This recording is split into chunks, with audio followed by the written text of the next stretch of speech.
on a sujet à makambo ba frère on a ko bima la bala batu bala ba souffrir bala ba mama ba otinda bana na nzela lo sambo ndeto kola na ona kiniki bana fo ba kina bango lo sambo mais le comment bana ko tika bango pa frère ba frère ba beta ba kita wala ba église wala nyoso bima la bana batu ko bebi sa bana batu yango wana pena donc idée oyo pasteur ndenge ozoloba wana fo totelemela bapasteur bafaux pasteur église na bango fo ekanga eza impossible te parce que tosala yango déjà na bamusicien babetaka te wana biso na baarme te donc fo mpe totelemela yango na bafaux pasteur nyonso oyo biso toyebi en plus na bana yango mpe oyebi ke pasteur wana bimaka nanga ozotika ye mpe alekaka liboso a tv ateyaka bato kaya mosali na nzambe ça c'est le satanisme bozosala wana mais ntango nga nazoloba yango bato bazoloba nga na mutu mabe mais comment preuve ne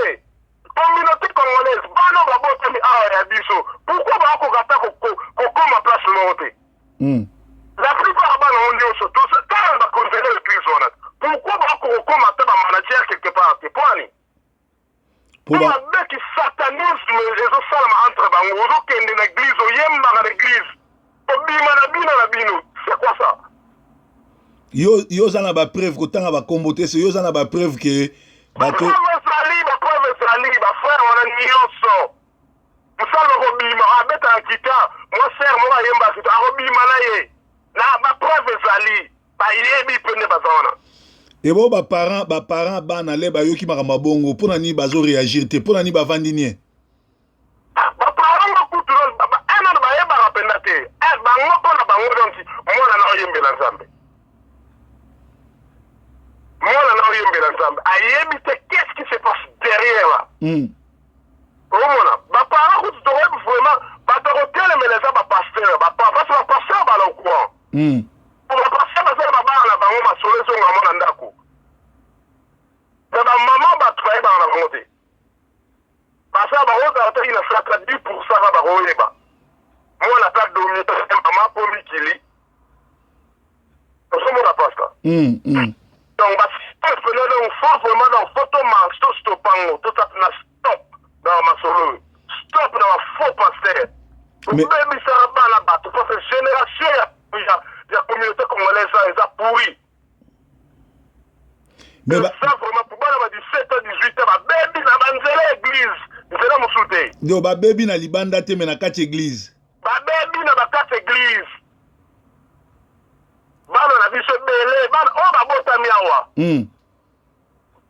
oyo babotami babebeli kaka na banzela église asa wana deja bima na 5-6 frère oyo bayembaka na ye bango nyonso tu mpe bayebani bango entre bango babetaka bakitare babetaka mosusu asala bayebani donc so oyo abimi na ekoto asisa boki koto kuna yango nzambe akoma obeta kolekisa bango moko na moko bakoma okufa nzambe azobeta bango nzambe obeta bango en plus ezakuka kobeta te me tozo avance te bana na biso ntango ase kotangela ata bana na biso mboko baavansa toyebi ake quelque part asala quelque part oza na raison mwana poto awa ayibotami awa baosala bacleaning awa bango nyonso baofila na bakere oyo misala ezaki ya bato kaka bayaka bongo bakomi koetufe babiso oyo nyonso toya mpona nini misala eza te bayeba te pourquoi mabeki satanisme eleki mingi entre bango en plus bana ngo mpe il faut avoir la voix boloba na mokili te pasteur asalaki bakangaka ta bango bamosusu bazobanga bamosusu bazoka soni ke bato bakoyoka lisolo na ye moto olobela babiso aza te nga mpe gene nakosala makambo wana nananga gene pasta fo tona bosa vuwa bana boloba pasteur mo asali nini ayeti na ndako na yo abimi na mama na yo abimisu na yo loba fo bakanga ye tande boobeba omona parce que boyeba teke bomodire génération eza modi entre autres on a parlé sur génération congolaise nana posa pour le jus congolais nana posa bana biso bachange omona pasa donc yango wana pena donc continuer na appui solo faut pena to marcher to stoper ba fancy tira pa pambo. Mais tosala ngo ndenge ni bato wana basala groupe na bango bandoki bakangama soki moto akufi babimisi eke aza mosantu do balingi makambo ya buzoba wana oyo bazosala na baeglise bato baloba te tokosala siko ndenge ni mpona kobrise mire wana.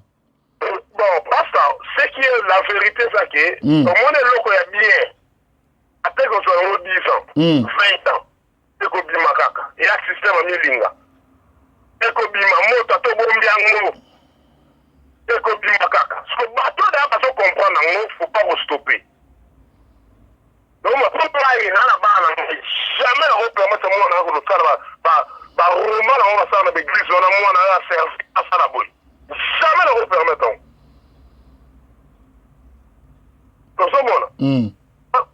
Donc, il y a un parce que le monde est à 2 personnes. L'autre personne est à 3. Bah, on a un fou, il y a un jeune alien, non. Mais l'autre bien est comme 3. Parce que même ma biso, peut-être bien à 2 foot, tu as le bani. Mais l'autre est allez, maman, solo, photo appuyant. L'autre premièrement, donc, comment on passé? Oh, peut-être que oh, pour aider la communauté. On en parler surtout pour aider les jeunes. Et que les bossos. Mot de la fin avant tout Katawe. Et oui, ça va gêner. N'a pas pasteur ou ça va ventir one. Pas pasteur, ça la base kufa. Tu vas voir mon année kufa. On continue de faire kufa belé. En plus, il y a un poisson zambe abou ma bonga abou ngotete. Mais la sécurité. Nous allons faire souffrir au niveau que à tout là. Avant kufa. Donc on a parce que ça va kufa à boyer, trace bungi. Donc on peut pas ça. Donc très bien. Donc voilà, tout continue à n'engagera. Et bon, pour na ba jeune, on peut se faire un conseil à kende église mais à comme une ndumba zo bateka comme ndumba l'église.